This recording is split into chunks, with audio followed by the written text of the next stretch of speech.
shoot up so much in his curvature, and he bought just enough time to stop growing. But you know, every day's a new day, and we wait and see what, you know, tomorrow brings. Well, I want to see if there's any questions for the audience. This is a really, really good time to ask, because these are patients and families that have gone through the same thing you guys are going through as well.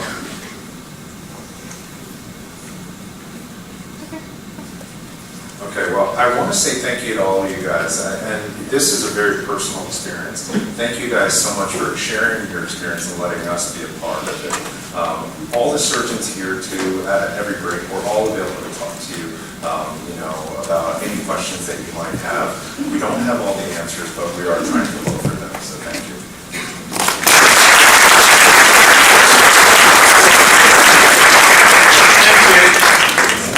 I think we're just going to keep on moving. We're a touch behind, and we'll, if you need the bathroom, just sneak out and go find it, but we're going to skip our break. And predicting for progression, you've heard a fair bit about it already, but it's a huge part of the unknown of treating scoliosis is trying to predict progression. And absent of any of this, going to hear from Orange County to take up, and when I say his name, I remember he's supposed to come up here. Talk to us about predicting progression. I was actually fine. Thank you. Thank you guys for having us today. This is.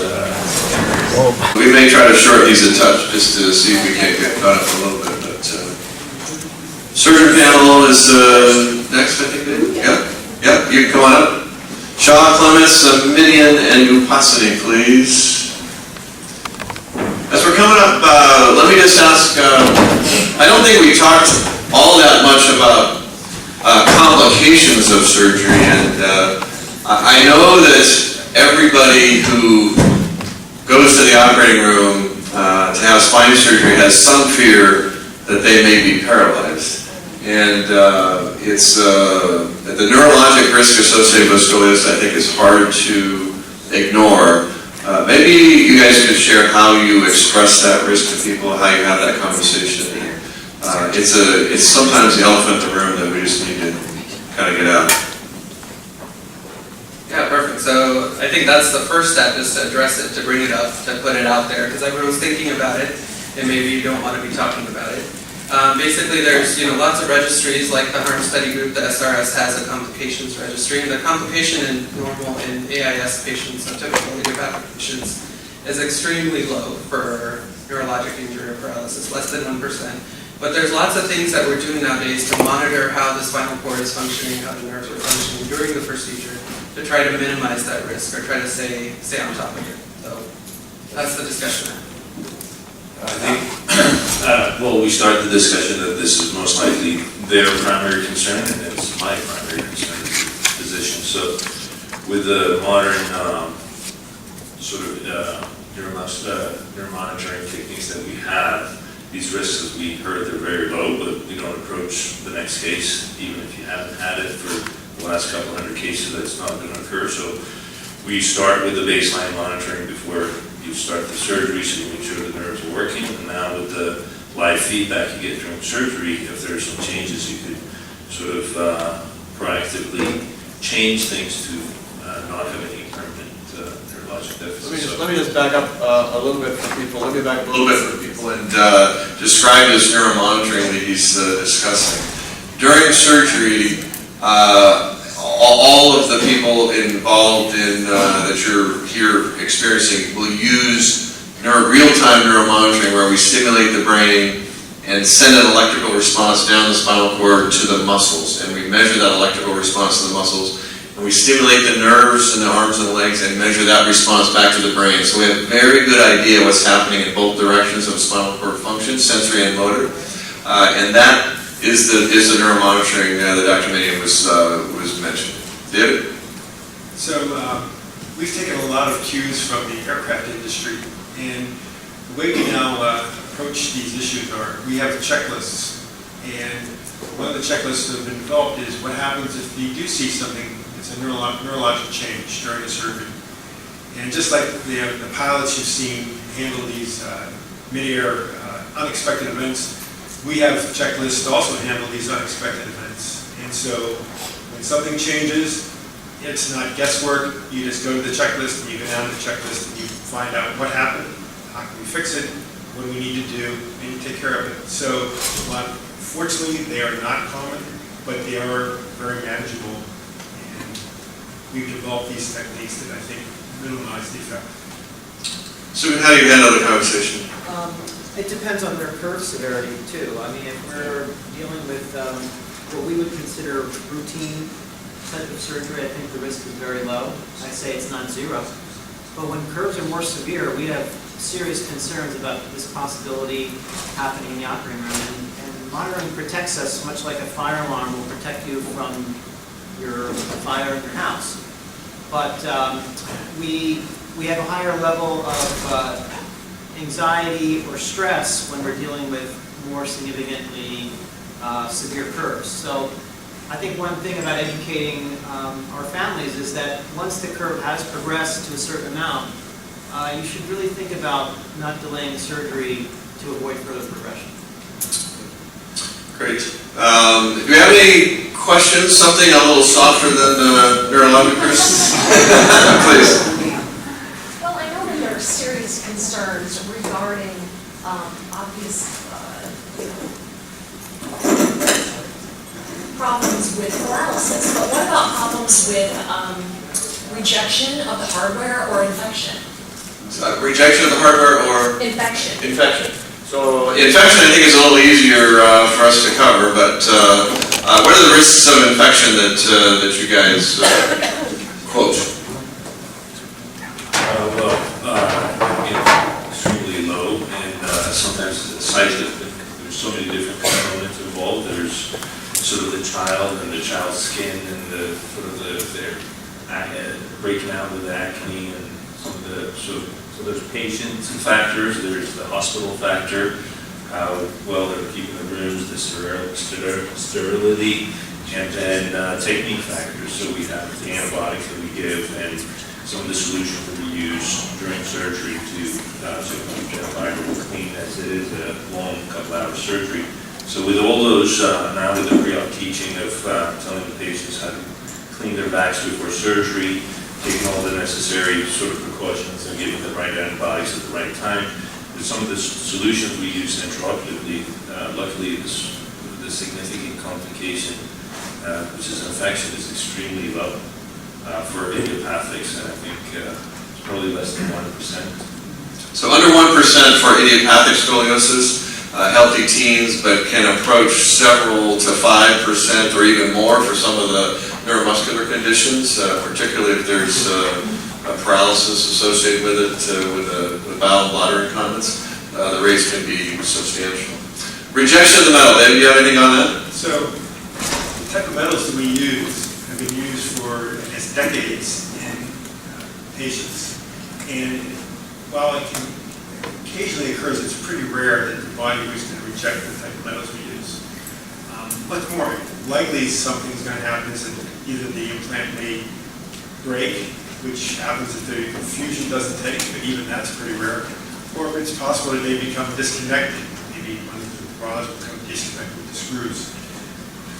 And that's why we check patients after surgery. We get x-rays, we examine them, we try to ask them about any new problems, new pain, because we may have to intervene. Fortunately, it is pretty unusual, pretty rare, but like one of the doctors who trained me always said, we're not the original manufacturers, we're just the repairmen. Yes, we got a question over here. You recommended surgery before things progress too severe? Like, is there a degree that everybody's... When does it get really hard, Susan? When do you said you wanted to do it before it gets to be too much. What do you consider too much? Well, I mean, I can't say that we've said we can't help you in an idiopathic scoliosis situation. But I think in my mind, I go by 30-degree increments. So an 80-degree curve is a little bit harder than a 50-degree curve. And when curves get over 100, I spend a lot of time talking about Plan B, perhaps staging, perhaps using traction, perhaps using different methods to get someone through that surgery stage. So I would agree. I would say 50 to 70 is sort of not that different. 70 to 100 is sort of another zone that is tough but not, over the top. And when you get over 100, things really, the risk profile goes up substantially, and the surgery technically is more difficult, and the correction tends not to be as good.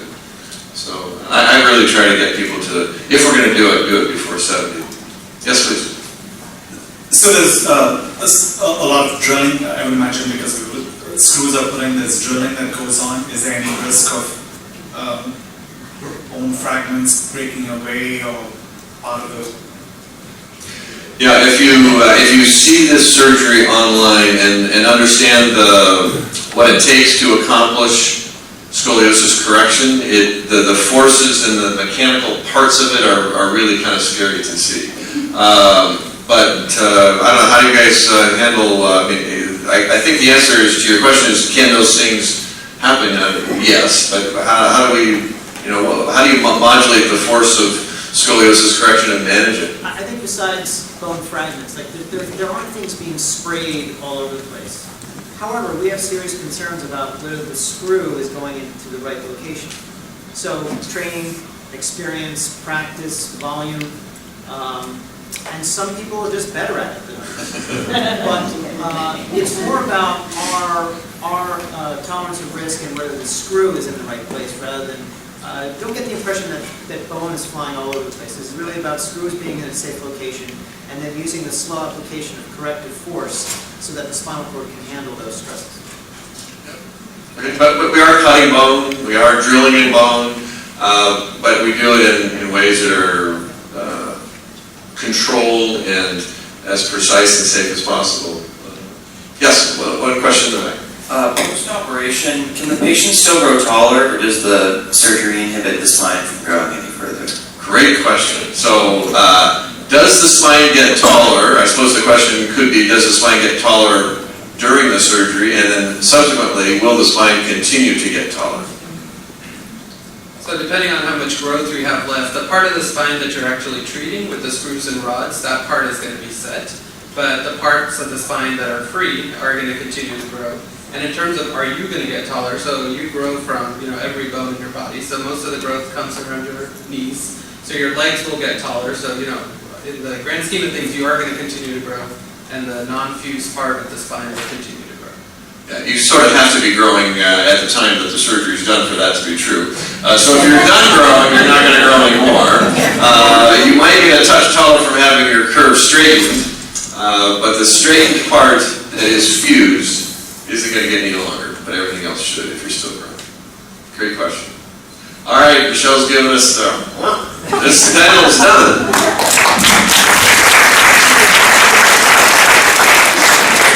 Good. Dave, I think you've got the next crowd. We're back with our family ambassador crew. So, our family ambassadors, do you know who you are? Yes. David knows who you are. Delilah, Marisa, Anna, and Mom.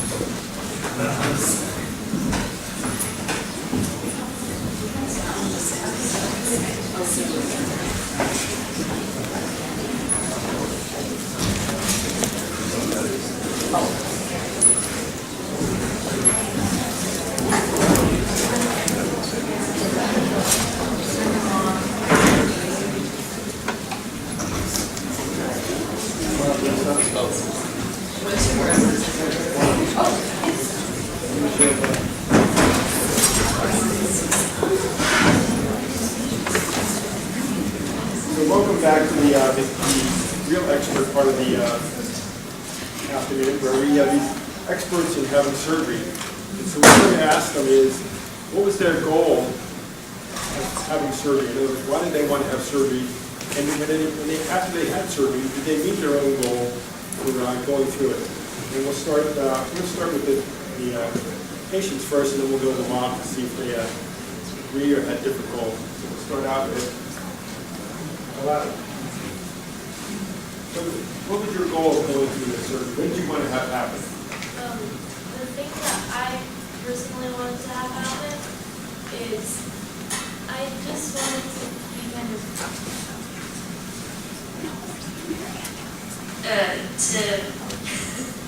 to be healthier in the long run, so that and to make sure that the curve doesn't progress anymore, because I don't want to have any health problems related to it. And I think I met that goal because it went pretty well. So. How old are you? I'm 12. Well, you had a career break. Would you want to brace? I personally, in my mind, the brace, I only considered it for a little bit, and then I decided against it very, very quickly, because I did not want to do that. Anna, what was your experience? What were your goals? Did you meet them?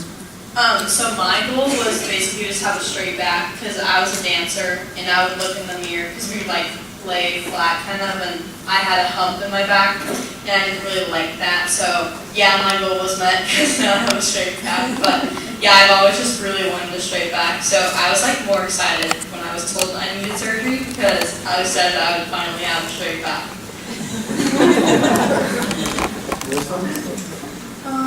My goal is basically just to be able to stop dealing with this, like going to all these doctor's appointments and like not being able to hang out with my friends because I had to like travel to another state to like get a checkup, I guess.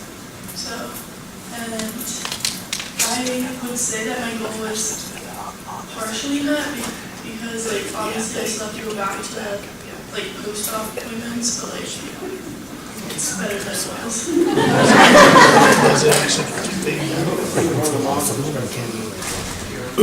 Sure, so Marisa, we're actually from the East Coast, from Boston, and Marisa had that tetany surgery that Dr. Lian described earlier, so if anybody has any questions or wants to know anything more about that, please feel free to come up to us afterwards. And I think Marisa's journey was kind of a longer one. She started being monitored at, I think at age 10 or 11, and then they did a brace, and then she's 17 now, and had surgery at age 14. So I think having the surgery and just kind of having it behind her was wonderful. But with the tetany surgery, she had the surgery at the end of April, and was playing soccer for high school in September or August. So it was remarkable. So she's very happy with it, happy that it was moving forward. Good. Christine? I've had a lot of goals in my life, and this was never on my list of goals. So it was never on my radar either. Last year at this time, Deletta was finishing 6th grade, so I made a well-check appointment for August when we got back from vacation. We spent 3 weeks in Greece in bathing suits and bikinis, and I would put myself more on the helicopter, hypervigilant side of parenting, and I never noticed the curve. I never noticed. It was an S-shaped curve, I guess. It was pretty symmetrical from the outside. So she was diagnosed last August, and as she said, she quickly decided that the brace was not an option for her because she was just wasn't comfortable. She was going into 7th grade, and her curve was already 47 degrees. So she might spend 2 years in a brace, and then it could progress as an adult, or she could end up having the surgery anyway. So this was never really part of our, we didn't have a long struggle with scoliosis. She was diagnosed, and since she refused, she was not going to do the brace, and I respected her opinion because this is what she was going to have to go through the surgery. And she had the surgery 6 weeks later, so we're still I'm still putting it together, and she's kind of over it. She's not that into scoliosis.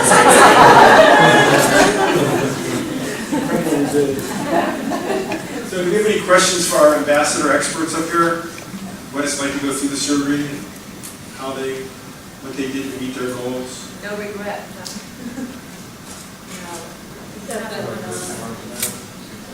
How often do you go back for post-op visits? That was somebody mentioned.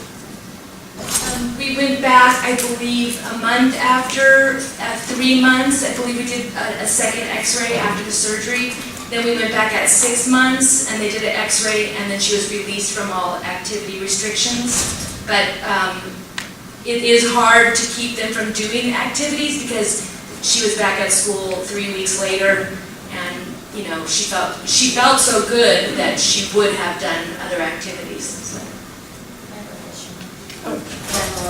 When your daughter told you that she no longer could be bracing but rather opted for surgery, did you have any fears or concerns about the post-op complications of paralysis or infections or all those struggles? Yes, I had all of those fears, and I felt a huge amount of responsibility, and I felt guilt for not recognizing it earlier. I went through the full set of emotions before the surgery, and I agonized about it. And it wasn't that I was just going to let her take care of everything and just make her own decision and move on. I went through every emotion about the surgery and very worried about the paralysis. But once the surgery actually happened, I'd actually built it up to be more difficult in my mind than it turned out to be. And it's really hard to see it pre-surgery. Now it's 20/20 vision, and in the rear view, I'm looking back at it, and I'm like, oh, that was easy, sure, go ahead and do surgery. But before that, it was not like that at all. So now it's easy for me to say, yeah, the surgery was really easy, and she was back to school, but I went through all the emotions. Kerry, you want to comment on that? Sure. I think the one word that stood out from your answer was guilt. I feel guilty about everything. Did I make the right decision? Did I not make the right decision? Should I have looked into something more? Should I not have? I didn't really worry about what could have happened medically, but I think just the constantly second-guessing myself. So, and I think also, understanding that, somebody else said it earlier, be kind to yourself and, just be kind to each other through this process. It's not an easy one. One last question. What made you guys decide teleo versus the other surgical options? What did you guys have options? Well, we kind of found out about the surgery by accident, but once we found out about it, my parents were talking about it for a while, that I didn't know about it, and then, because the reason we decided to have that surgery instead of the other one was because a huge part of my life is sports, and if I can't play sports, then I don't know what I would do with myself, I guess. So that was kind of the deciding factor, because now after I had the surgery, I'm back playing sports. I'm a free varsity sport athlete. I play soccer, across hockey, so there's really no limitations. Okay, well, I'd like to thank our ambassadors.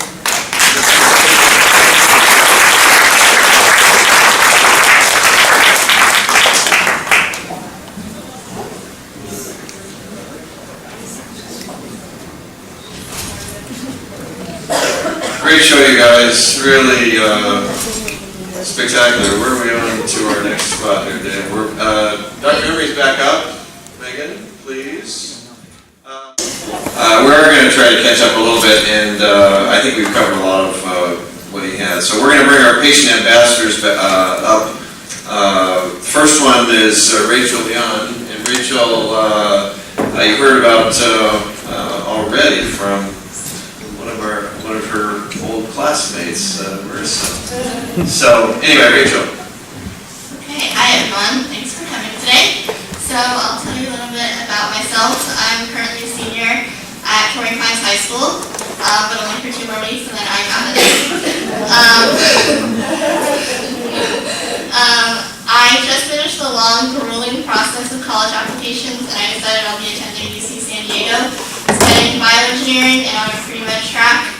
I'll be one of 10 Jacobs Scholars, meaning I got a full ride, guaranteed research opportunities.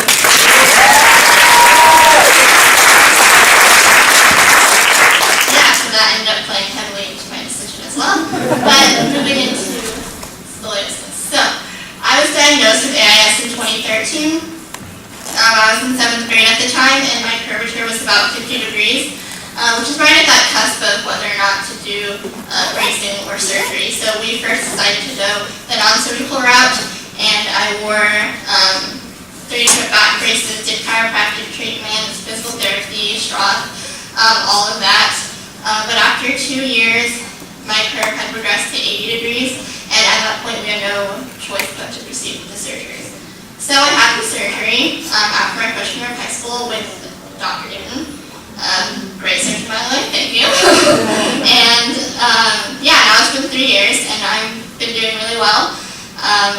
if any of you guys are worried about like activity level after surgery, let me just say that I just got back from Alaska last night, and I went ziplining, horseback riding, hiked on a glacier, all that stuff. So there's really no limitations that I've seen.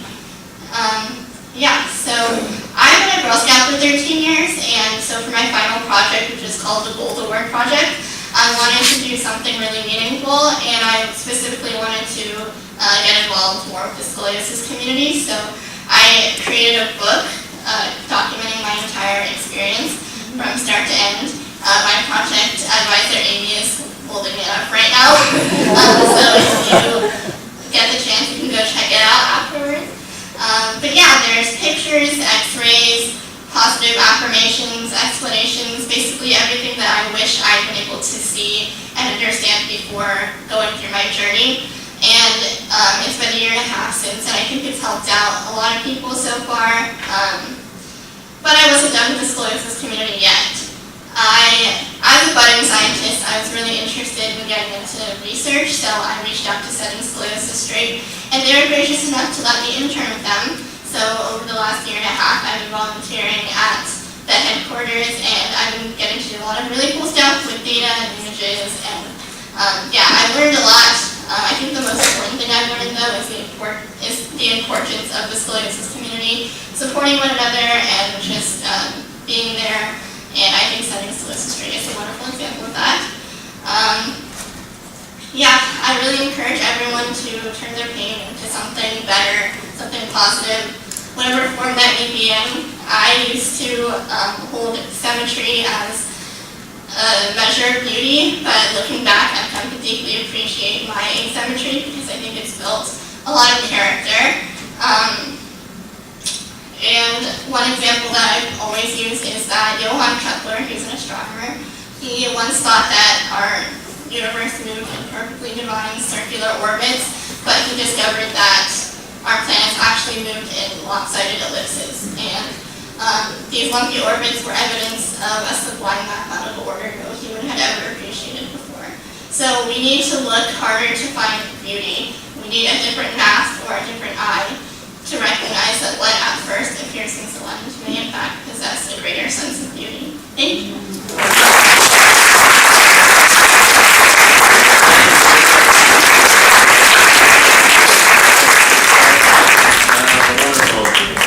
Thank you so much. Courtney, are you ready to come back up? Yeah. Please. Courtney Rone.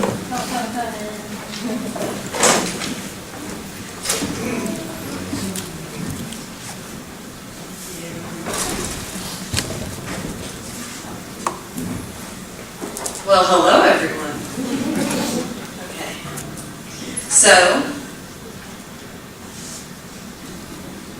Okay, cool. So, my name is Courtney Rone. This is my 3rd year doing this. 1st year without a speech, so wish me luck.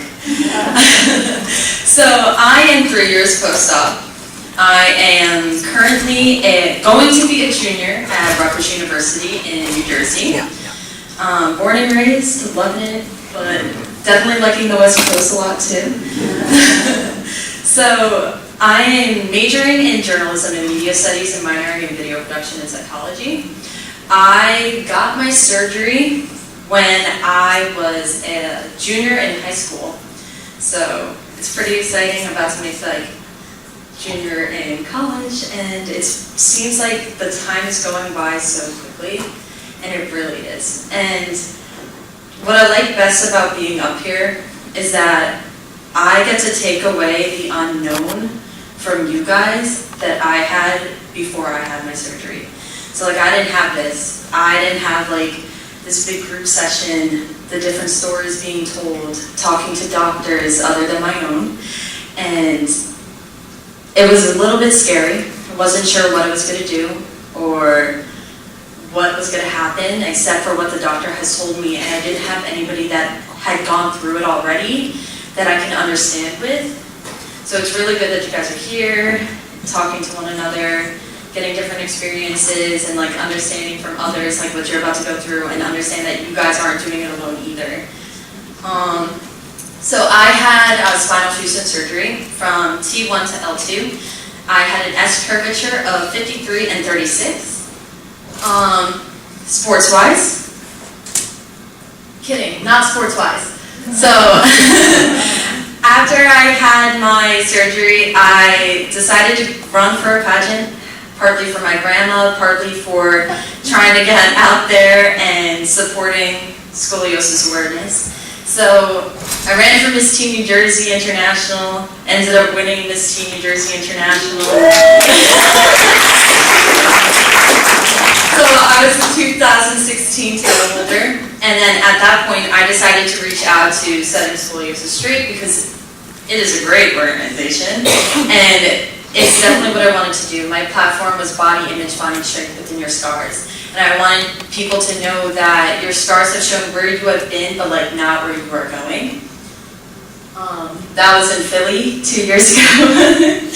But I think that's it for the slides, but I'm gonna go back. So, so sports-wise, it doesn't restrict you at first. It was a little hard because like I was very active. I've been dancing since I was 3 years old. And afterwards, I just like wanted to get back up and dancing and doing new things. And you do have to be patient. You gotta wait a little bit, and then eventually you can get back to it. I was back up and marking with my high school team at 4 months, and at 6 months, I was back to going full out. We ended up going to nationals that year. My palm routine ended up placing 5th in the nation, and the jazz routine ended up placing 6th in the nation. So you definitely can do whatever your heart desires. You're just gonna have to put in the effort, and you're gonna have to want it, and you're gonna have to listen to your doctor. Most important thing, listen to your doctor. They know what's best for you. And definitely remember that your family, parents, your support is gonna be the biggest thing for them. Be positive, kids as well, be positive. Your parents need that. My mom was very nervous, but because I had a positive attitude, everybody around me had a positive attitude too. I was really sad at first, like, and it's okay to be sad, it's okay to have emotions. Like, obviously it's a stinky situation, you're having surgery, it's not the best. But you gotta realize that, like I said earlier, there is a solution to your problem. There are doctors here that have done it many times before. Obviously every situation's a little bit different, but they're willing to work with your situation, but you have to work with them as well. So the best positive attitude, the best thing you can do, and have a great day. Sorry.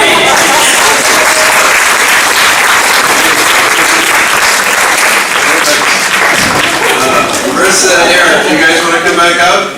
You got to tag team it together? Perfect. Perfect. Marisa and Eric Gelbart.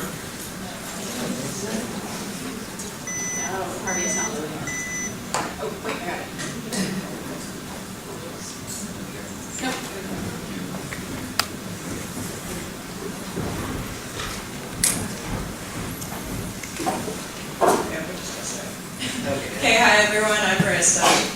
Hi, I'm Eric. You guys know me? Today we're going to be talking about kind of our differences because I had surgery and Eric didn't have surgery, so we're just going to do a little quick rundown and summary of just the whole entire process. This is just kind of it, minus the question part, that'll be later. So physical therapy and back brace, Eric and I both did physical therapy and back brace at the same time.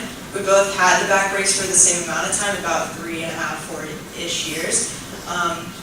We both did the stroke method. We went to a bunch of different physical therapists. We tried yoga. We also tried Pilates as well. We continued doing sports. Is there anything you want to add to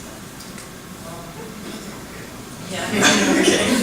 So yeah, that's what we did. The adjustment period, so for me, I was really, really athletic. I played a bunch of different sports. I played for my high school basketball team as an 8th grader because they didn't have enough players at the time.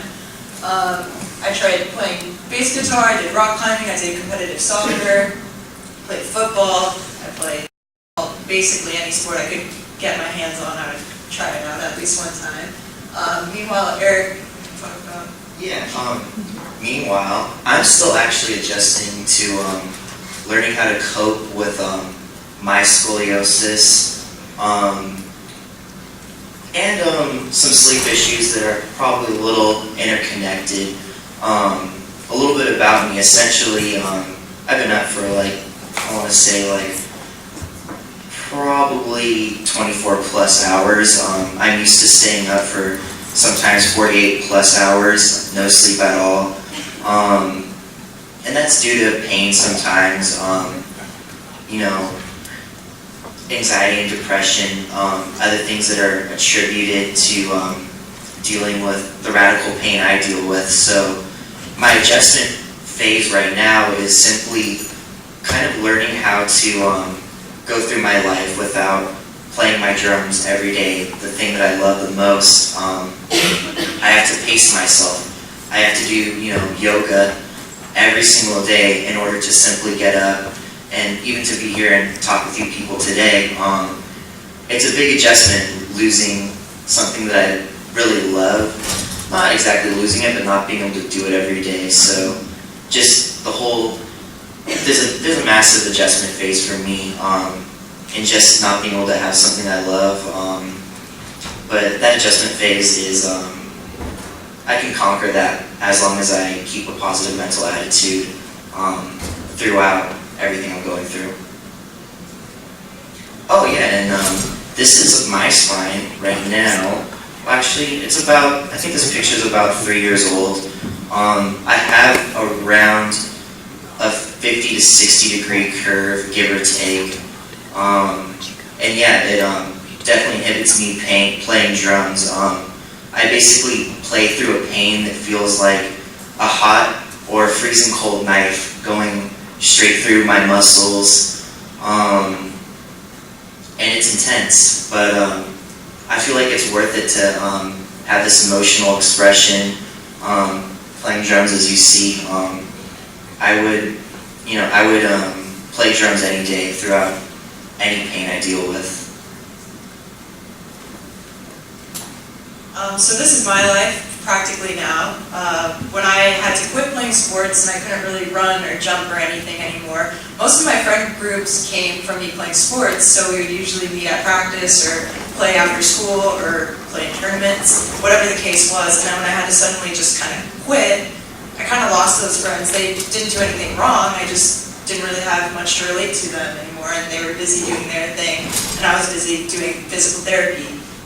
But now, as you can see, this is probably all my Instagram photos, but I'm hanging out with a ton of different friends. I'm still skateboarding. I'm able to go to concerts, which I didn't really do at all because standing up for a long time and jumping, it aches your back, especially when you're already in pain. Going for walks on the dog, even going to the Delmar Fairgrounds, which some of you may be familiar with what that is. I was scared to go back on a roller coaster. I was really into riding them, and they're very bumpy. And as soon as I got back, after the first one, I was like, let's keep going. It was so much fun, and I didn't have pain while supposed to be having fun. And this is just kind of the recovery process. This middle picture over here, where I'm getting a picture taken of me, that's pre-op, so you can see kind of that my wing is popped out there. And then my x-rays before and after, as well as Dr. Newton, my parents, Nurse Amy, and then other nurses helping me up for the first time. All of the staff at Radius Children's Hospital were so caring, and they were so close and accommodating to how I was feeling. And they made the whole experience, I can't really say comfortable, but probably the most comfortable that they could make it for me, or any patient really. And they were really close. They didn't just feel like a doctor or a nurse, they felt like family and friends. They were always there to care for you. They always asked how you were doing, and they were just probably the best care I could have gotten. I couldn't imagine getting better care than I did. And that's about it. Thank you.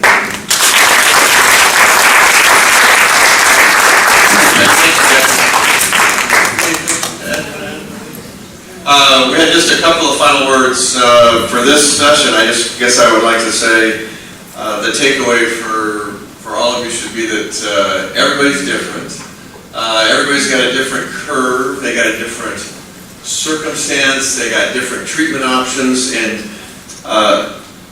the idea that you come to a decision about how to manage this together with your professionals that can help you, but also with your family members, based on the education that you got. Mary, you ready? Hit it.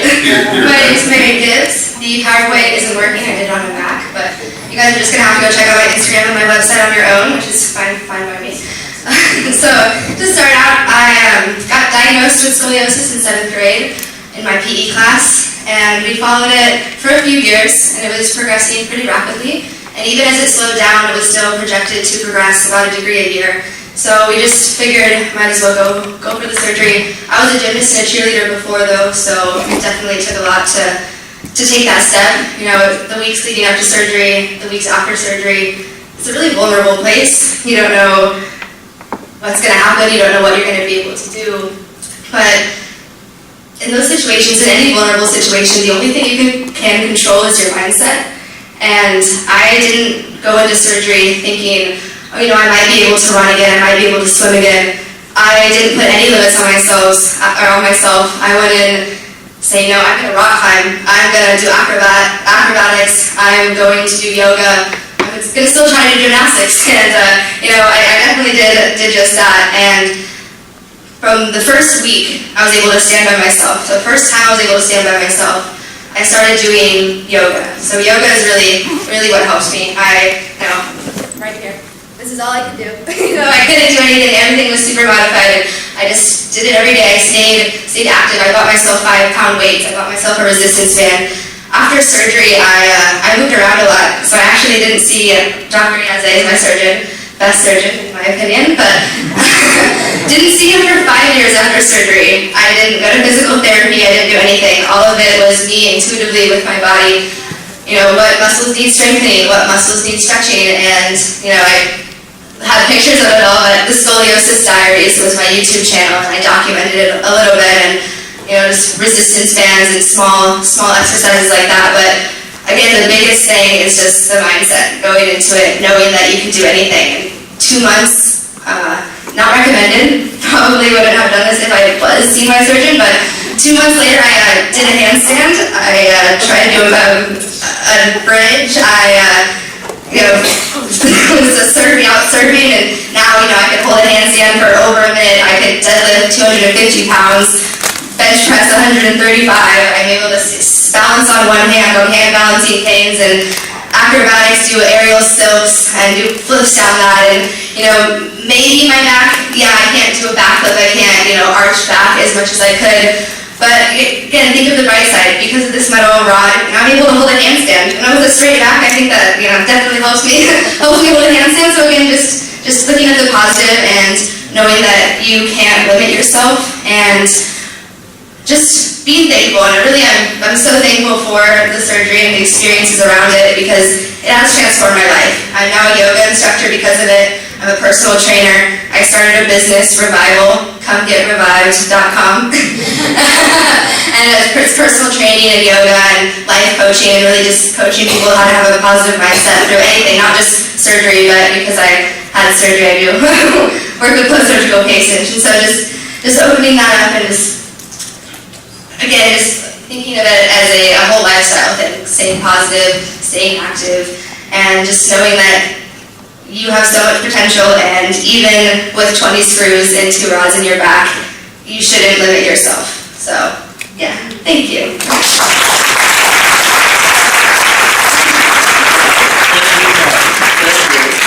Beautiful, very inspiring. Good. We've got, we're kind of blew our time line out of the water here a while back, but we do have the rest of our panel who want to come up real quick. If you want to come and have a seat up here, we're going to just try to get a few closing pearls of each of our panel members. So you need to be thinking about the tip, the pearl, the advice, and how to express it expediently, so all these folks can get on their way. But I think this has really been immensely powerful to hear the stories of the patients and where they are in their lives, and so we're going to just take it along. Where do you want to start? Well, we're just going to go right down the line. You guys can have the mic. All right, I'll tell you what, Izzy, let me have this one. We're going to start with you, and you guys roll. Okay, well, hello. My name is Morgan Gruwell. I live in Phoenix. So I'm going to tell like my story a little bit and give you my experience. So I was first diagnosed when I was 8 years old with a 23-degree spinal curve, and the first step I took was physical therapy. So I did that for a few years, and with not a lot of luck, I then went into a brace, which was not my favorite. I did not like the brace, very uncomfortable. And after a few years of the brace, my spine continued to curve more and more. So I got another aspect of my diagnosis. So I came here to Dr. Newton, and he told me the best thing to do is have surgery. And as you know, as a 13-year-old, not the best mindset in my mind. I was very scared and excuse me, sorry, I was very nervous, and I didn't know what to expect. So coming here now and hearing everyone's stories is really cool. And after going into surgery, I was nervous, but afterwards, I think the best advice that I could give to everyone is just stay positive and take the surgery one step at a time. Because in the long run, that will change the experience. And my family's here, and they made it so much better. And my friends surrounding me, the environment makes the process, sorry, I'm out of breath, made the process so much better, and the healing process that much better. The environment that you're around makes the experience one of a kind, and make the healing process a lot faster. So.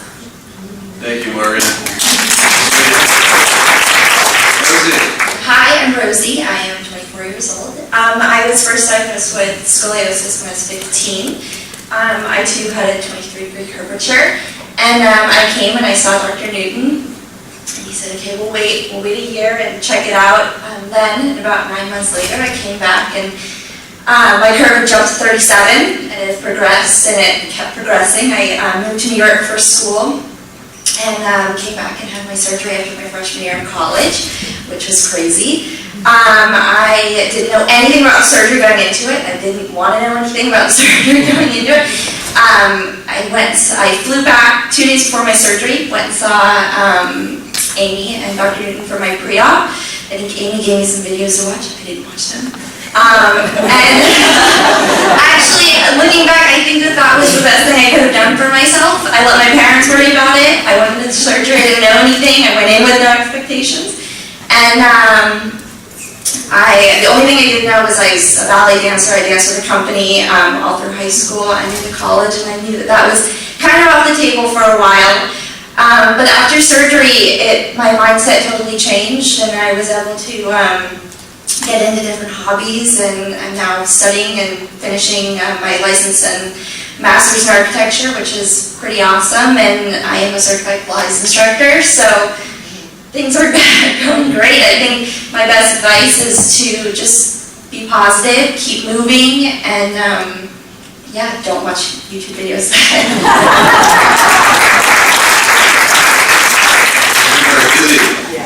I'm Izzy, and I'm 12, and I was diagnosed when I was 10 years old. And just when I went to my annual doctor's appointment, and they have you bend over to see if anything's wrong, and they saw something, and then my mom told my dad, who worked in the industry, and I think having an educated family, that would be my advice, because I think it made my process so much easier, because my dad was like, oh, okay, I'll call up a few people, and it was just, it made it a lot more, I didn't feel as nervous. I never felt like there wasn't going to be a solution, because I knew, and ever since I was 5 years old, I can remember my dad showing me photos from when he was in surgery, and showing me how people's spines have gotten better based on the stuff, based on the doctors that he knew. And so I think having an educated family and educating yourself on scoliosis really makes it easier for you.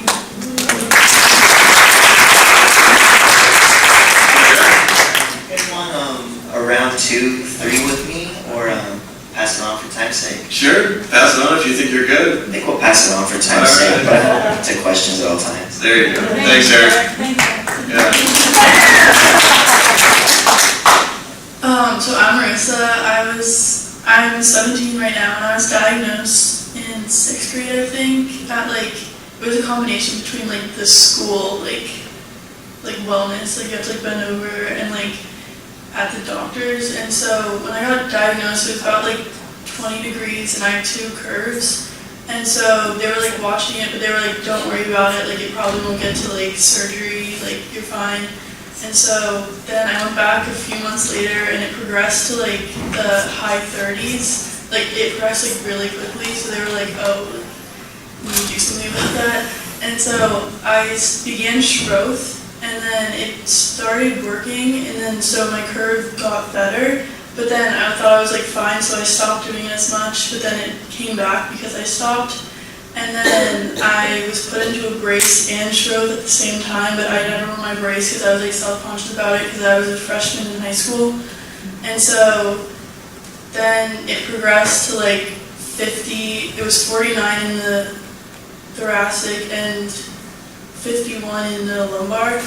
And so it was like, there was no way around surgery because like, since it progressed so quickly, like there was like it wasn't gonna get better with like bracing, and so like I said before, like my parents like somehow happened to like stumble across the VBT procedure, so they like told me about it, and then we like started like we went and visited the doctor that did it, and there aren't many doctors that do it, so we had to travel to New Hampshire, and I live in Massachusetts, so it was like a big deal, I guess, and I had to miss a lot of school, but like once I got it, I was happy that my back was like a lot straighter because looking at the x-ray, I never thought my back was going to be that straight because like all I like ever saw was it like very curved and like just kept getting worse.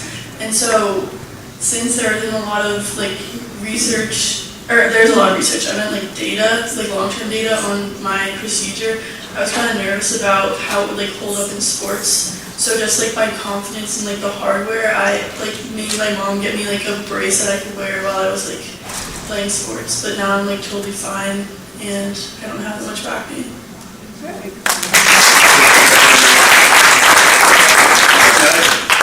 So my name's Talia, I'm 13 years old, and I was diagnosed with scoliosis when I was 10, just at my normal physician's appointment, and Dr. Nugent was recommended to us.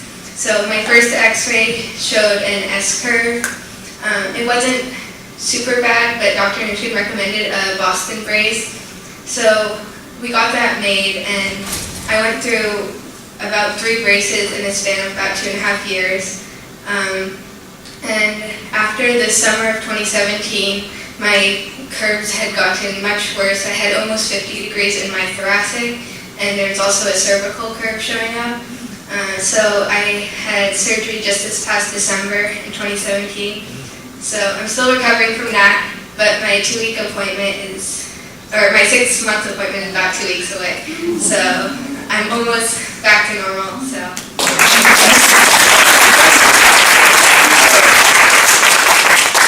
I look forward to seeing you in a couple of weeks. Well, you all met me already, but just to say again, I'm Courtney Rone. I'm from New Jersey. I had my surgery 3 years ago at Children's Hospital Philadelphia with Dr. Sankar, and I'm doing good.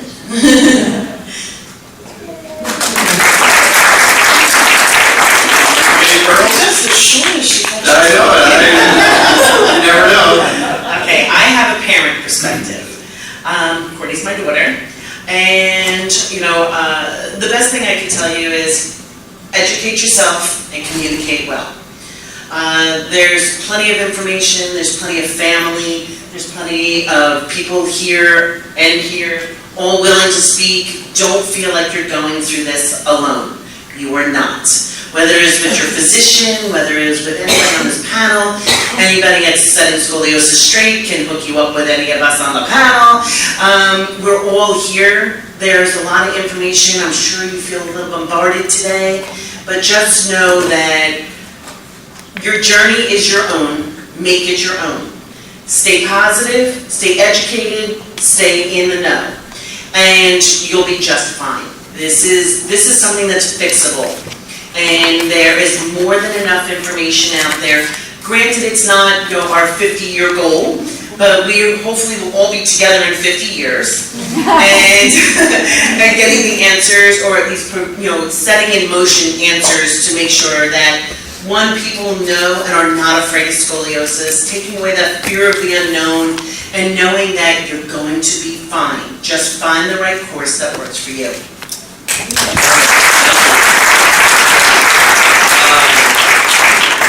One of the things that just reminded me of is that we have, if you want to stay connected to this family and stay connected to these folks, and through Setting Scoliosis Straight, there are friends of the foundation cards back here that you can sign up just to sort of get connected and get the newsletters and have stuff sent. It is, again, the foundation that puts this education on, sends that kind of stuff out quarterly, and you can stay connected on the website, of course, and find other people that you can kind of get support from. So, any questions for our gang? No? Okay. It's been a long day. It's an amazing job. Yeah, please.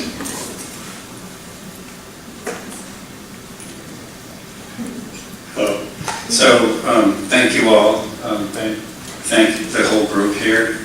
As a parent of Marisa, who's up on the platform, I just wanted to say that many of us, you may have heard or talked to, one of the things that is repeatedly said is that we did not have this. Many of us did not, have this sort of resource.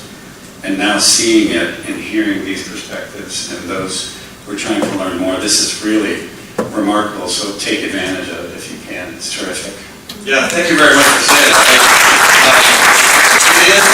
It's always a challenge to figure out how to get, a forum like this together and to provide opportunities like this. As you've heard, we do this once a year around the country, but that doesn't really work really well. I mean, you guys came from Boston, that's spectacular. And we got, the rules are back from Phoenix, and we got you guys from New Jersey. But in general, it's a local community that can do this, and it's hard to do this, for every new crop of scoliosis patients that come along.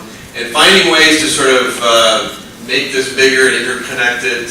It's going on video, it'll be on the website, but it is really an important mission to work on patient education and be able to provide, really valuable evidence to people to help them in their decision making. I think I'm glad you appreciate that. I appreciate you saying that.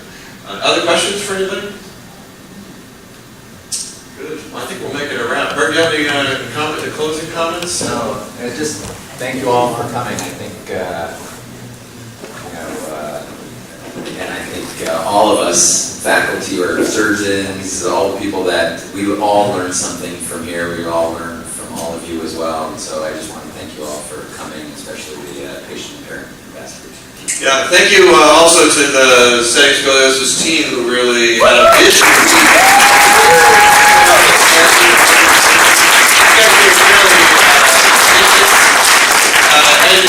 Coordinating an event like this is a big job, and we had a little bit of a party last night as well. It was a little work to get ready for, and it's just fabulous to see you all. I just really, really appreciate you all sharing your stories and being willing to do so up here and put it all out there for everybody to learn from is a wonderful thing. So thank you all. Thank you to our faculty.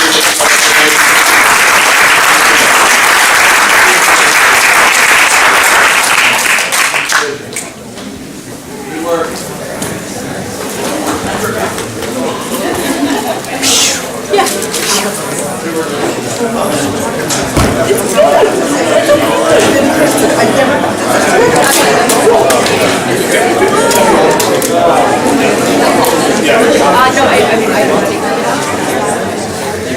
Oh my God.